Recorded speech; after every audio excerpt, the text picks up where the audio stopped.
So I just wanted to address the drama surrounding Dead or Alive 6 last round.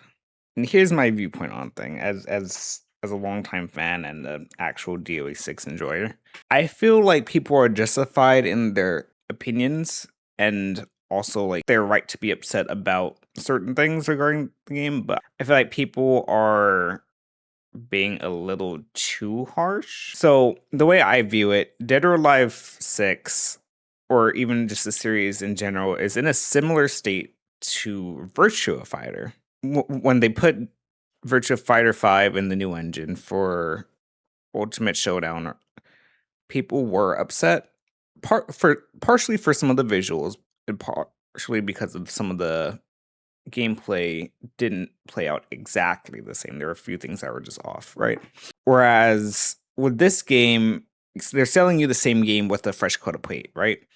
But not to the same scale as Virtua Fighter did. There's no whole graphical overhaul. It's just optimized for modern systems and a few visual changes here and there. Yes, you did get all your DLC characters, minus the obvious ones because, licensing.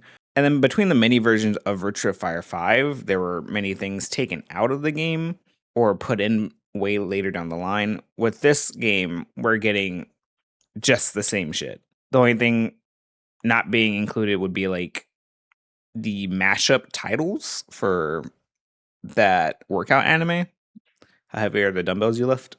Most of the things you had from the previous game being your titles, minus those crossover ones, like I mentioned, your costumes that you purchased, your DOA quest progression, carry over. A lot of things will carry over. So it's not like you have to grind out for all your costumes and stuff again.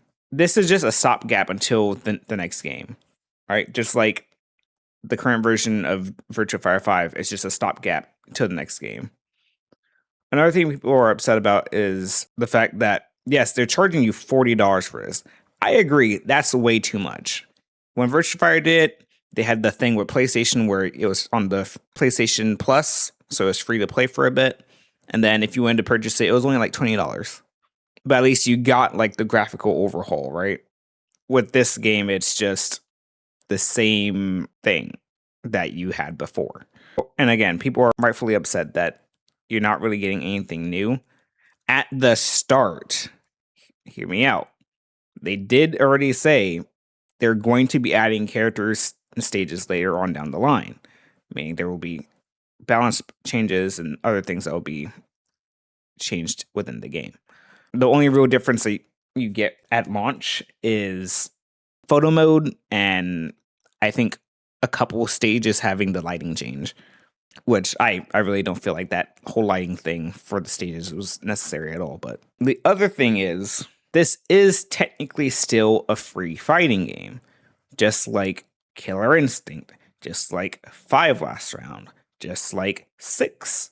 You can still get the game for free minus story and DOA quest, which you really don't need if you're just going to play the game.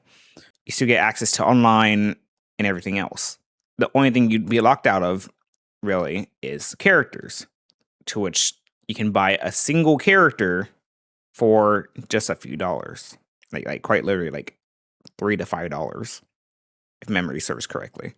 I do hope they go about the core fighters in a similar way they did with 5, but I don't think that's the case. I think they're just going to do it the same way as 6, where it's just the few characters you get and that's it. There's no rotation or anything like that.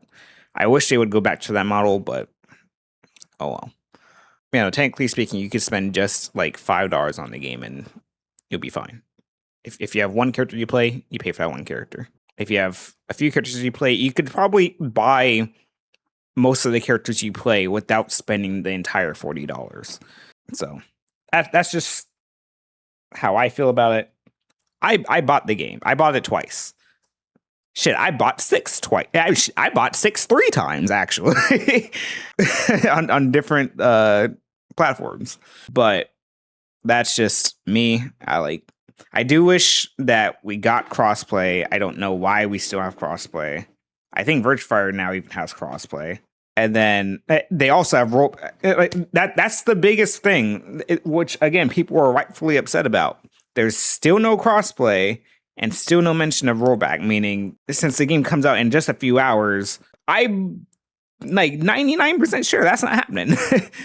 So they're repackaging the old shit. They did list the original version of the game, which I mean, technically speaking, if you have the old game, you can still just play the old game. That's just ramblings of an old fan. Are people upset? Yes. Should they be upset? Yes. At the end of the day, I don't think it's worth going as far as people are going to where they're literally boycotting the game and such.